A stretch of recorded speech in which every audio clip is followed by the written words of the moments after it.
Welcome to tea shorts. ఆర్థిక సంస్కరణలో భాగంగా ప్రపంచీకరణ వల్ల ప్రయోజనాలు, గ్లోబలైజేషన్ వల్ల ప్రయోజనాలు, గ్లోబలైజేషన్ వల్ల ప్రయోజనాలు, బెనిఫిట్స్ ఆఫ్ గ్లోబలైజేషన్. అంటే ప్రపంచీకరణ అనేది ప్రపంచ దేశాల మధ్య దూరాన్ని తగ్గిస్తుంది. కాబట్టి ఈ ప్రపంచీకరణ వల్ల ఏం ప్రయోజనం ఉందంటే మనకు రుణభారం లేని పెట్టుబడులు వస్తాయి. అంటే విదేశీయులే వచ్చి మన దేశంలో పెట్టుబడి పెట్టడం వల్ల మనకు అప్పు తీసుకునే భారం ఉండదు. అందుకే రుణభారం లేని పెట్టుబడులు వస్తాయి. వినియోగదారులకు నాణ్యమైన వస్తు సేవలు లభిస్తాయి. అంటే క్వాలిటీ గూడ్స్ అనేవి మనకు లభిస్తాయి. అంటే వివిధ దేశాల వస్తువులు మన దేశ మార్కెట్లో ఉండటం వల్ల మనకు నచ్చిన క్వాలిటీ వస్తువును కొనుక్కోవచ్చు. ధర తక్కువ ఉండి క్వాలిటీ ఎక్కువ ఉన్న వస్తువులు మనం కొనుక్కోవచ్చు. అంటే నాణ్యమైన వస్తు సేవలు మనకు లభిస్తాయి. అది రెండో ప్రయోజనము. మూడో ప్రయోజనము, విదేశీ సాంకేతిక పరిజ్ఞానం మన దేశంలో వృద్ధి చెందుతుంది. అంటే ఫారెన్ టెక్నాలజీ డెవలప్మెంట్ అవుతుంది ప్రపంచీకరణ వల్ల. మరి నాలుగో ప్రయోజనాన్ని మనం తీసుకుంటే, ప్రపంచీకరణ వల్ల ఏం ప్రయోజనం అంటే మెయిన్గా ఇక్కడ 91 తర్వాత ఇక్కడ అల్ప వేతనాలున్న రంగాల్లో, అంటే అల్ప వేతనాలున్న రంగాల్లో స్త్రీలకు ఉపాధి అవకాశాలు పెరిగినాయి. అంటే ఇక్కడ స్త్రీలకు ఉద్యోగ అవకాశాలు పెంచింది ప్రపంచీకరణ. ఎలా అంటే కాల్ సెంటర్లో కానీ, రిసెప్షన్స్లో కానీ, మరి ఇక్కడ కాల్ సెంటర్లు అంటాం, రిసెప్షన్లు అంటాం. మరి ఇంకా మనం జనరల్గా చూస్తే రకరకాల షాపింగ్ మాల్లో కానీ ఇలాంటి సంస్థలలో అంటే ఉద్యోగాలు చేసే అవకాశం స్త్రీలకు కల్పించింది. అంటే తక్కువ వేతనాలున్న రంగాల్లో ఉద్యోగ అవకాశాలను ప్రపంచీకరణ పెంచిందంటే 91 తర్వాత మహిళలు ఆర్థిక కార్యకలాపాల్లో పాల్గొంటున్నారు. ఇది మహిళలకు ఉపాధి అవకాశాలను విస్తృతం చేసినవి ప్రపంచీకరణ అని కూడా మనం చెప్పుకోవచ్చు. మరి ఇంకా మనం జనరల్గా చూస్తే ఈ ప్రపంచీకరణ మన దేశంలో సక్సెస్ కావాలంటే మెయిన్గా ప్రపంచీకరణకు ఉండవలసిన కొన్ని నిబంధనలు ఏంటిదంటే ప్రభుత్వ ప్రోత్సాహం ఉండాలి. Encouragement of government. అంటే ప్రభుత్వ ప్రోత్సాహం ఉన్నప్పుడు మన దేశంలో ప్రపంచీకరణ అనేది విజయవంతం అవుతుంది. మరియు ప్రపంచీకరణ విజయవంతం కావాలంటే మంచి అవస్థాపన సౌకర్యాలు ఉండాలి. అంటే చూడండి, అంటే మన ప్రభుత్వం ఇన్ఫ్రాస్ట్రక్చర్ కనుక ప్రొవైడ్ చేస్తే అనేక బహుళజాతి సంస్థలు వచ్చి మన దేశంలో పెట్టుబడులు పెడతాయి. ఇవాళ మనం ఎగ్జాంపుల్ తీసుకుంటే కార్గిల్ ఫుడ్ అనే అమెరికా దేశం చెందిన బహుళజాతి సంస్థ మన దేశంలో ఫారక్ ఫుడ్ అనే బహుళజాతి సంస్థతో ఒప్పందం చేసుకొని ఇవాళ మన దేశంలో ఇక్కడ ఆయిల్ ప్యాకెట్లను ఉత్పత్తి చేస్తుంది. ఇవాళ మన దేశంలో కార్ల కంపెనీ, అంటే అమెరికా దేశానికి చెందిన కార్ల కంపెనీ ఫోర్డ్ మోటార్స్ అనే కార్ల కంపెనీ మన దేశంలో ఇక్కడ మహేంద్ర అనే కార్ల కంపెనీతో ఒప్పందం చేసుకొని కూడా చెన్నైలో 1990లో ఇక్కడ ఫోర్డ్ మోటార్ అనే కంపెనీని కూడా లాంచ్ చేయటం జరిగింది.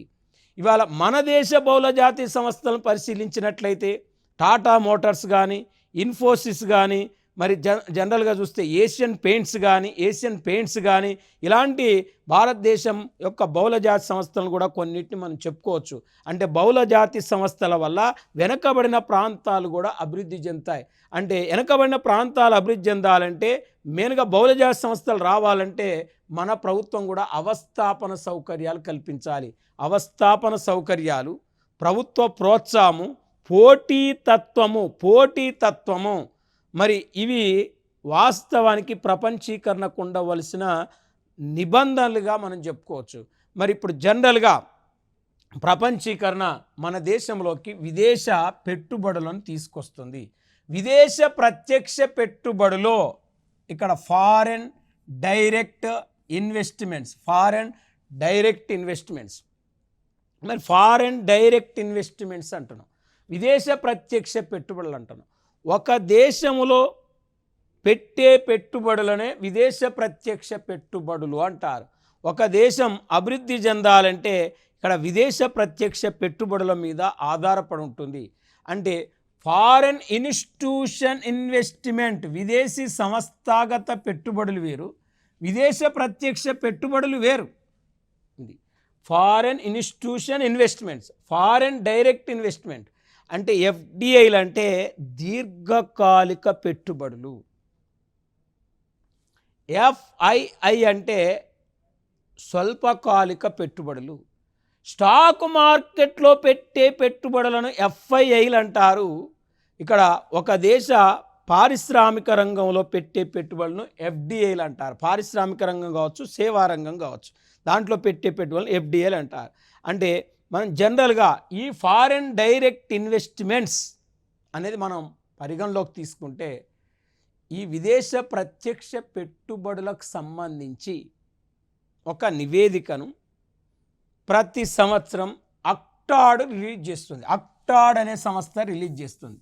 మరి అక్టాడ్ అనే సంస్థ United nation conference trade and development అనేది అక్టాడ్ అనే రిలీజ్ చేస్తుంది. దేనికి సంబంధించి అంటే విదేశ ప్రత్యక్ష పెట్టుబడులకు సంబంధించి. మరి ఈ అక్టాడ్ 2024 జూన్ 20వ తారీఖు నాడు అక్టాడ్ నివేదికను విడుదల చేయటం జరిగింది. 2024 జూన్ 20న అక్టాడ్ నివేదికను రిలీజ్ చేయటం జరిగింది. ఈ విదేశ ప్రత్యక్ష పెట్టుబడులు అత్యధికంగా ఆకర్షిస్తున్న దేశాలలో భారతదేశం 15th ప్లేస్. అంటే విదేశ ప్రత్యక్ష పెట్టుబడులను అత్యధికంగా ఆకర్షిస్తున్న దేశాల్లో భారతదేశం 15వ స్థానంలో ఉందంటే మనకంటే విదేశ ప్రత్యక్ష పెట్టుబడులు ఎక్కువగా ఆకర్షిస్తున్న దేశాలు 14 దేశాలు ఉన్నాయి. మరి 14 దేశాలు ఉన్నాయంటే మనం 15వ స్థానంలో ఉంటామంటే చాలా వెనకబడి ఉన్నాం.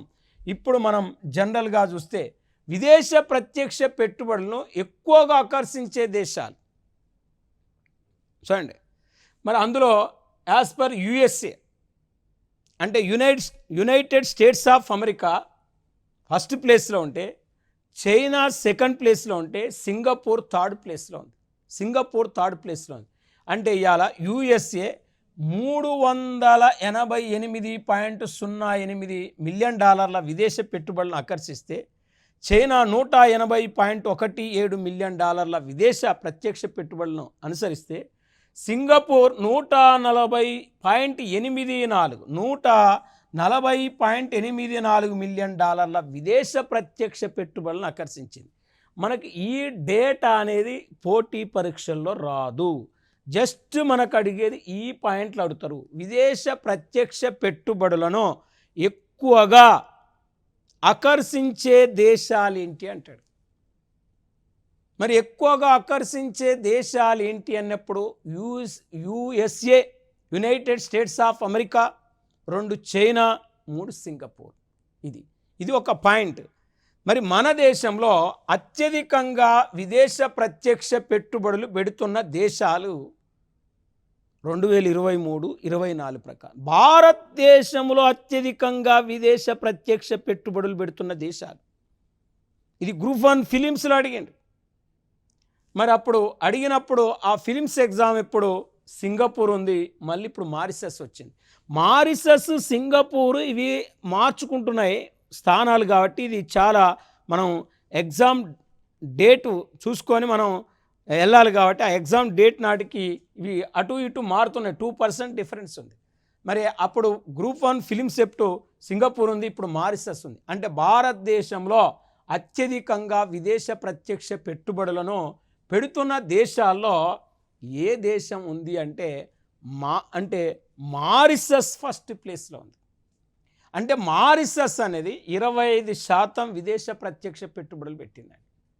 తర్వాత సింగపూర్, మన దేశంలో 23% విదేశ ప్రత్యక్ష పెట్టుబడులను సింగపూర్ పెడితే, అమెరికా 9% విదేశ ప్రత్యక్ష పెట్టుబడులు పెడుతుందండి.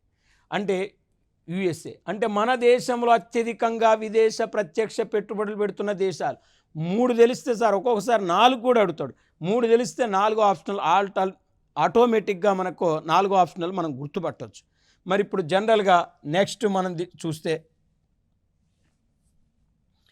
విదేశ ప్రత్యక్ష పెట్టుబడులను ఎక్కువగా ఆకర్షిస్తున్న రంగాలు ఏంటి అంటే భారతదేశంలో ఏ రంగాల్లో అత్యధికంగా విదేశ ప్రత్యక్ష పెట్టుబడులు ఎక్కువ పెడుతున్నారు.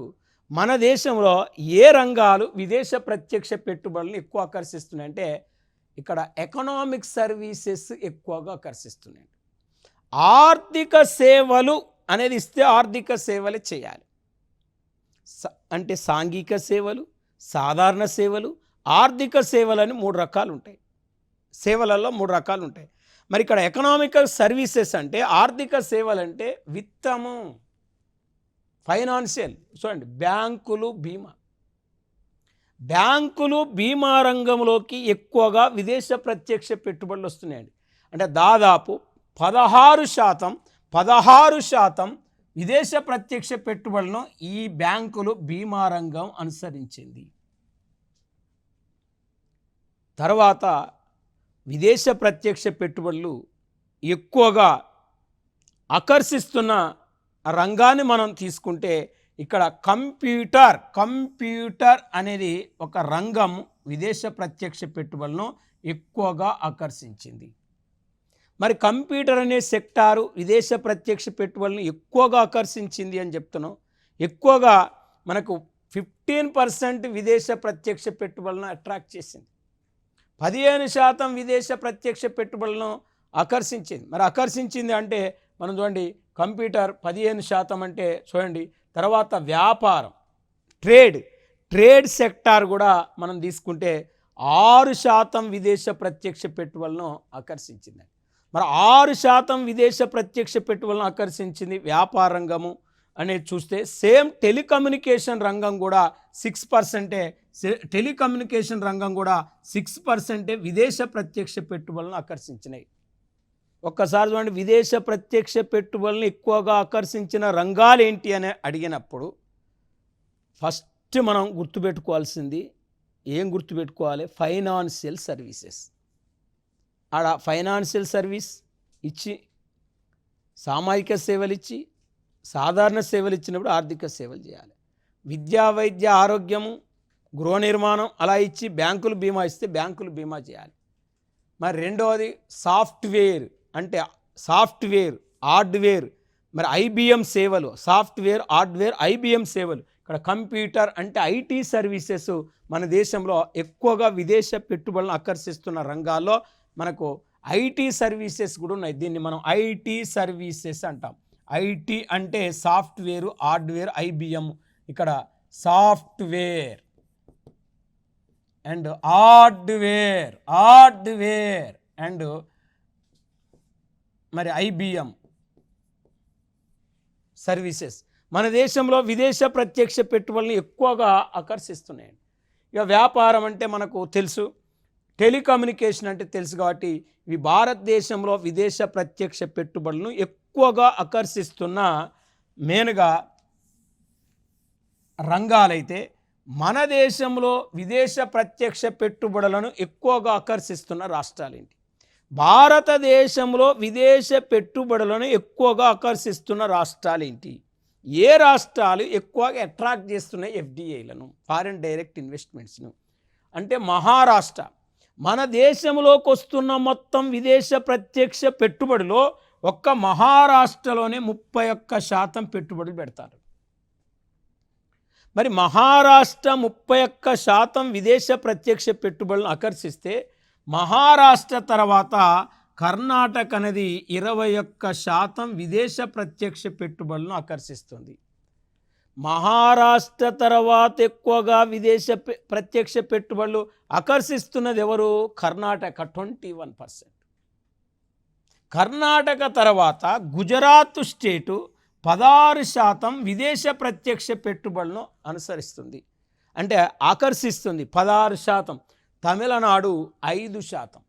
ఇప్పుడు ఒక్కసారి భారతదేశంలో విదేశ ప్రత్యక్ష పెట్టుబడులు ఎక్కువగా ఆకర్షిస్తున్న రాష్ట్రాలు ఏంటి అన్నప్పుడు Maharashtra first, Karnataka second, Gujarat third, Tamil Nadu fourth. ఇప్పుడు ఒక్కసారి మనం జనరల్గా చూడండి, ఇప్పుడు ఇంతసేపు చెప్పింది మనం జనరల్ గుర్తుపెట్టుకుంటే, ప్రపంచంలో విదేశ ప్రత్యక్ష పెట్టుబడులను ఆకర్షించే దేశాల్లో ఫస్ట్ యుఎస్ఏ, 2 చైనా, 3 సింగపూర్. ఇది నెంబర్ 1. మరి జనరల్గా మన దేశంలో ఎక్కువగా విదేశ ప్రత్యక్ష పెట్టుబడులు పెట్టే దేశాల్లో మారిషస్ ఫస్ట్ ఉంది, సింగపూర్ సెకండ్ ఉంది, యుఎస్ఏ థర్డ్ ఉంది. మన దేశంలో ఎక్కువ విదేశ పెట్టుబడులు ఆకర్షిస్తున్న రంగాల్లో ఫస్ట్ మనకు ఆర్థిక సేవలు ఉంది, రెండవది ఐటీ సర్వీసెస్ ఉంది, మూడవది ట్రేడ్ అండ్ టెలికమ్యూనికేషన్ సెక్టార్లు ఉన్నాయి. మన దేశంలో విదేశ ప్రత్యక్ష పెట్టుబడులు ఎక్కువ ఆకర్షిస్తున్న రాష్ట్రాల్లో మహారాష్ట్ర ఫస్ట్ ఉంది, కర్ణాటక సెకండ్ ఉంది, గుజరాత్ థర్డ్ ఉంది, తమిళనాడు ఫోర్త్ ప్లేస్ ఉంది. ఇప్పుడు నెక్స్ట్ మనం పరిగణలోకి తీసుకుంటే ఈ విదేశ ప్రత్యక్ష పెట్టుబడులు ఫారెన్ డైరెక్ట్ ఇన్వెస్ట్మెంట్స్ అంటే ఎఫ్డిఐ ఫారెన్ డైరెక్ట్ ఇన్వెస్ట్మెంట్స్, ఇందులో 49%, 51%, 74%, 100% విదేశ ప్రత్యక్ష పెట్టుబడులు కూడా అనుమతిస్తారు. మరి దాదాపు మనకు ఇక్కడ 100% విదేశ ప్రత్యక్ష పెట్టుబడులు అనుమతించే రంగాల్లో మెయిన్గా మనం తీసుకుంటే సెజ్జులు కీలకమైన సెజ్జులు, స్పెషల్ ఎకనామిక్ జోన్స్. మరి ఇక్కడ పెట్రోలియం, వైమానిక, నూనె శుద్ధి, మరి ఇక్కడ వైమానిక, నూనె శుద్ధి, పెట్రోలియం, సెజ్జులు, ఈ కామర్సు, ట్రాన్స్పోర్టు, హోటళ్ళు, రెస్టారెంట్లు, ఫార్మాస్యూటికల్స్ ఇలాంటి రంగాల్లో 100% విదేశ ప్రత్యక్ష పెట్టుబడులను అనుమతించటం జరిగింది. మరి ఇప్పటి వరకు మన దేశంలో ఈ విదేశ ప్రత్యక్ష పెట్టుబడులు అనుమతించని రంగాలు prohibited to foreign direct investment which sector అంటాడు. అంటే ఈ క్రింది వాళ్ళలో భారతదేశంలో విదేశ ప్రత్యక్ష పెట్టుబడులు అనుమతించని రంగాలు ఏంటి అంటాడు. అన్నప్పుడు మనకు ఏ రంగాల్లోకి ఇప్పటి వరకు విదేశ ప్రత్యక్ష పెట్టుబడులు అనుమతించలేదు అంటే atomic energy sector. Atomic energy sector అంటే అణు ఇంధన రంగంలోకి అనుమతించలేదు. ఇది నెంబర్ 1. తర్వాత మనం తీసుకుంటే లాటరీ బిజినెస్, లాటరీ వ్యాపారంలో కూడా ఇప్పటి వరకు విదేశ ప్రత్యక్ష పెట్టుబడులు అనుమతించలేదు. జూదము, బెట్టింగుల్లో కూడా ఇప్పటి వరకు ఎఫ్డిఐలు అనుమతించలేదు. నిధి కంపెనీలలో కూడా ఇప్పటి వరకు విదేశ పెట్టుబడులు అనుమతించలేదు. చిట్ ఫండ్ కంపెనీలో కూడా విదేశ పెట్టుబడులు అనుమతించలేదు. ప్లస్ ఫైనాన్స్ కంపెనీలో కూడా విదేశ ప్రత్యక్ష పెట్టుబడులు అనుమతించలేదు. నిధి కంపెనీలు, చిట్ ఫండ్ కంపెనీలు, ఫైనాన్స్ కంపెనీలు, అణు ఇంధన రంగము, జూదము, మరి ఇక్కడ చూడండి గుర్రపు పందాలు, లాటరీ బిజినెస్, మరి ఇంకా మనం చూస్తే ఇక్కడ మెయిన్గా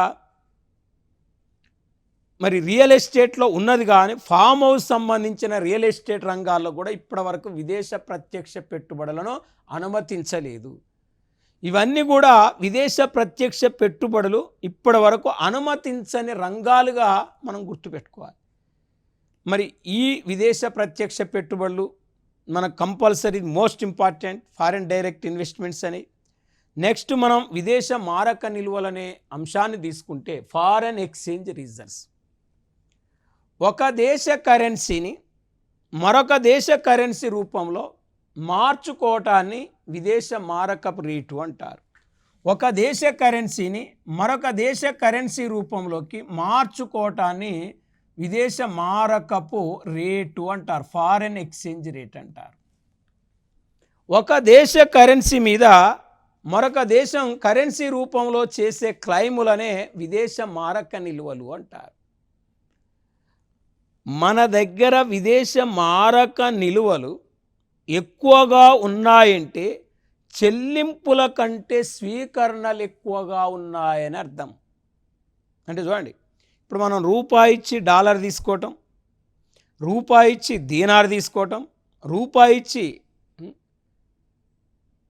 మనం పౌండ్ తీసుకోవటం, ఇలాంటివన్నీ కూడా విదేశ మారక నిల్వల కిందికి వస్తాయి, ఫారెన్ ఎక్స్చేంజ్ రిజర్వ్ కిందికి వస్తాయి.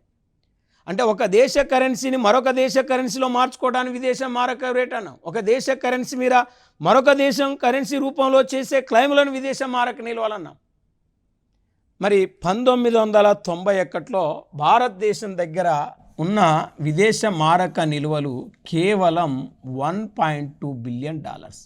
$1.2 బిలియన్ మాత్రమే భారతదేశం దగ్గర విదేశ మారక నిల్వలు ఉన్నాయి.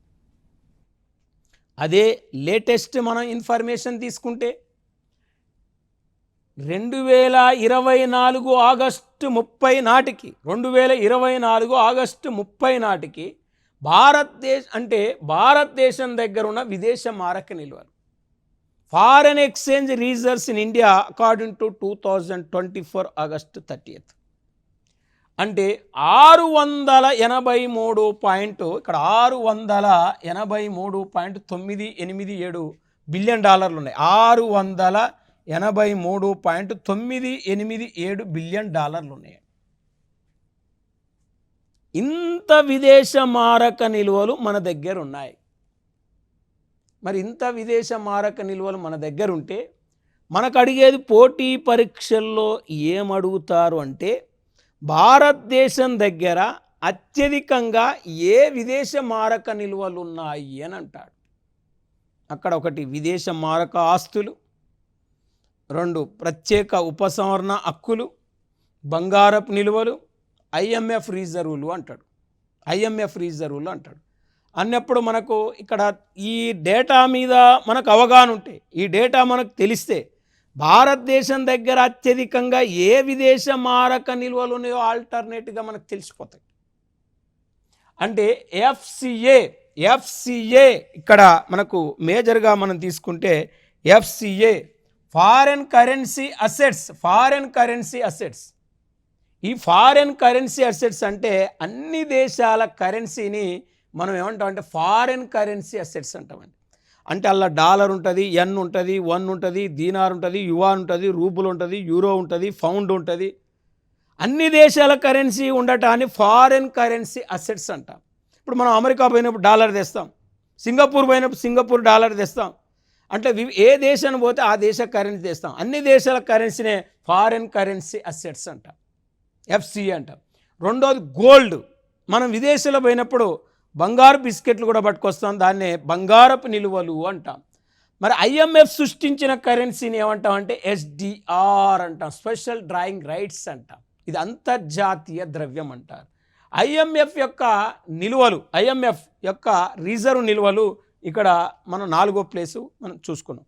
అంటే దాదాపు 683.987 బిలియన్ డాలర్లలో ఇక్కడ 599.032 బిలియన్ డాలర్లు మనకి ఏమున్నాయంటే ఎఫ్సిఏ ఫారెన్ కరెన్సీ అసెట్స్ ఉన్నాయి. గోల్డ్ 61.859 బిలియన్ డాలర్లు మనకు బంగారపు నిల్వలు ఉన్నాయి భారతదేశం దగ్గర.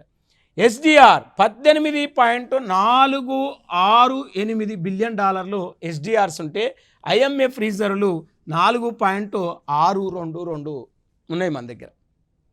అంటే భారతదేశం దగ్గర అత్యధికంగా ఏ విదేశ మారక నిల్వలు ఉన్నాయంటే ఇక్కడ ఫస్ట్ ఎఫ్సిఏ, 2 గోల్డ్, 3 ఎస్డిఆర్. మరి ఇది మనకి ఈ 3 తెలిస్తే చాలు భారతదేశం దగ్గర ఉన్న విదేశ మారక నిల్వలను వరుస క్రమంలో గుర్తించము అన్నాడు. అప్పుడు ఎఫ్సిఏ, 2 బంగారపు నిల్వలు, 3 ఎస్డిఆర్ అని గుర్తుపెట్టుకోవాలి, స్పెషల్ డ్రాయింగ్ రైట్స్ అని గుర్తుపెట్టుకోవాలి. ఇది అయితే ఇవి ఎక్కడుంటాయి? ఈ విదేశ మారక నిల్వలు మన ఆర్బీఐ దగ్గర ఉంటాయి. మనం అమెరికా పోయినాం, డాలర్ తెచ్చినాం, మనం ఫారెన్ బ్యాంకులో మార్చుకున్నాం అనుకోండి. మార్చుకుంటే మనకు ఆ డాలర్ తీసుకొని మనకు రూపాయలు ఇస్తారు. లేకపోతే మనం అమెరికా పోవాలనుకోండి, మన రూపాయి ఇస్తే మనకు డాలర్ ఇస్తారు. అంటే ఒక దేశ కరెన్సీని మరొక దేశ కరెన్సీలో మార్చుకోవడానికి విదేశ మారక నిల్వలు అంటాం. మనం వివిధ దేశాలపై కరెన్సీ తెచ్చినప్పుడు మన దేశంలో కూడా ఆ కరెన్సీని మార్చుకోవచ్చు. ఫారెన్ బ్యాంకులో మార్చుకుంటే ఆ ఫారెన్ బ్యాంకులన్నీ మళ్ళీ ఆ కరెన్సీని ఆర్బీఐ దగ్గర అప్పచెప్తాయి. అంటే ఆర్బీఐ దగ్గర ఈ విదేశ మారక నిల్వలు ఉన్నాయంటే 1991లో కేవలం $1.2 బిలియన్ విదేశ మారక నిల్వలుంటే ఇవాళ 2024 నాటికి ఇవాళ మన దేశం దగ్గర $683.987 బిలియన్ విదేశ మారక నిల్వలు ఉన్నాయండి. ఇది ఒకటి. మరొకటి ఏంటంటే భారతదేశం దగ్గర అత్యధికంగా ఏ విదేశ మారక నిల్వలు ఉన్నాయి? ఎఫ్సిఏ, గోల్డ్, ఎస్డిఆర్ అంటే ఇది చెప్పుకున్నాం.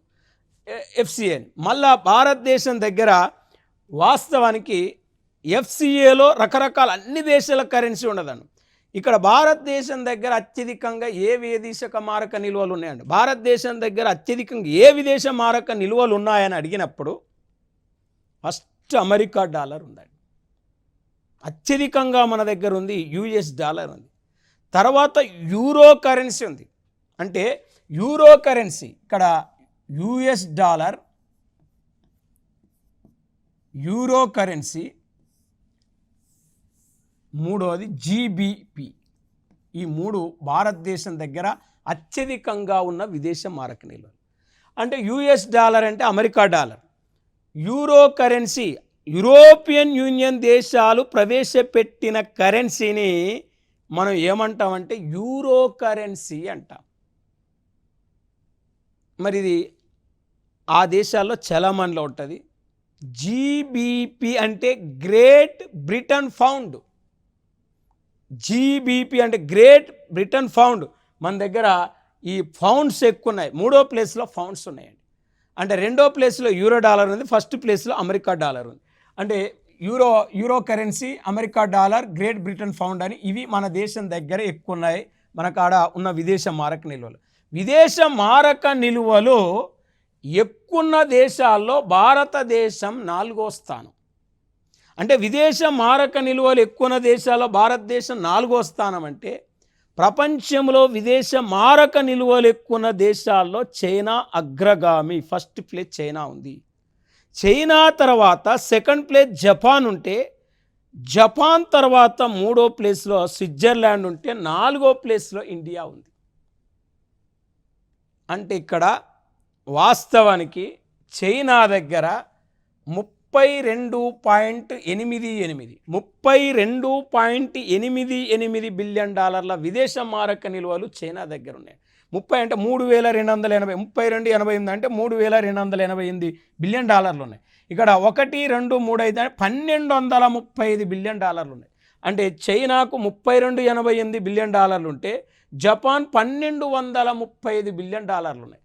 అంటే జపాన్ కంటే దాదాపు డబల్ కంటే ఎక్కువ కూడా చైనా దగ్గర ఉన్నాయి. చైనా దగ్గర ఉన్న విదేశ మారక నిల్వలు 3288 అంటే 3288 బిలియన్ డాలర్లు ఉంటే ఇక్కడ 1235 బిలియన్ డాలర్లు ఉన్నాయి జపాన్ దగ్గర. అదే స్విట్జర్లాండ్ దగ్గర 842 బిలియన్ డాలర్ల విదేశ మారక నిల్వలు ఉన్నాయి. మరి 842 బిలియన్ డాలర్లు ఉంటే ఇక్కడ 842 బిలియన్ డాలర్లు ఉంటే భారతదేశం దగ్గర 683 బిలియన్ డాలర్ల విదేశ మారక నిల్వలుండి, విదేశ మారక నిల్వల్లో ఎక్కువ దేశాల్లో ఇండియా అనేది ఏ ప్లేస్లో ఉందంటే 4వ ప్లేస్లో ఉంది. 4వ ప్లేస్లో ఉంది. ఇప్పుడు మనం జనరల్గా విదేశ ప్రత్యక్ష పెట్టుబడులు ఆకర్షించడంలో ఇండియా 15th ప్లేస్లో ఉంది. విదేశ మారక నిల్వలు ఎక్కువ దేశాల్లో ఇండియా 4వ స్థానంలో ఉంది. అంటే మనం జనరల్గా ఇక్కడ మనం తీసుకుంటే మెయిన్గా ఎఫ్డిఐలు, ఫారెన్ డైరెక్ట్ ఇన్వెస్ట్మెంట్, ఈ మన దేశంలోకి విదేశ ప్రత్యక్ష పెట్టుబడులను అనుమతించడానికి వాస్తవానికి ఫేరా చట్టం అనేది ఒకటి తీసుకొచ్చారు. ఇది 1973 సంవత్సరంలో. అంటే 1973లో తీసుకొచ్చారు. ఏ చట్టం అంటే ఫేరా, ఫారెన్ ఎక్స్చేంజ్ రెగ్యులేషన్ యాక్ట్. ఈ చట్టాన్ని వాస్తవానికి అంటే 1998-99లో ఏం చేశారంటే ఫేమా చట్టంగా మార్చటం జరిగింది. ఫేరా చట్టాన్ని ఫేమా చట్టంగా మార్చారు. అంటే ఫారెన్ ఎక్స్చేంజ్ రెగ్యులేషన్ యాక్ట్నే ఫారెన్ ఎక్స్చేంజ్ మేనేజ్మెంట్ యాక్ట్గా పేరు మార్చారు. అంటే ఫేరా చట్టానికి ఫేమా చట్టానికి వ్యత్యాసాన్ని మనం పరిశీలించినట్లయితే, ఫేరా చట్టము విదేశ పెట్టుబడులు మన దేశంలో ఎవరైనా పెట్టాలంటే చాలా నిబంధనలు విధించేది, విదేశ ప్రత్యక్ష పెట్టుబడులకు అనుమతించేది కాదు. కానీ ఎవరైనా మన దేశంలో విదేశ ప్రత్యక్ష పెట్టుబడులు పెట్టాలంటే ఫేమా అనుమతిస్తుంది. అంటే ఫేరాకు డిఫరెన్స్ ఏంటంటే ఫేరా కఠినమైంది, ఫేమా సులభమైంది. ఎప్పుడైతే ఫేరా చట్టాన్ని ఫేమా చట్టంగా మార్చిరో మన దేశంలోకి విదేశ ప్రత్యక్ష పెట్టుబడుల ప్రభావం పెరిగింది. దీని తర్వాత 69లో తీసుకొచ్చిన ఎంఆర్టిపి చట్టాన్ని కూడా 1991లో రద్దు చేయటం జరిగింది.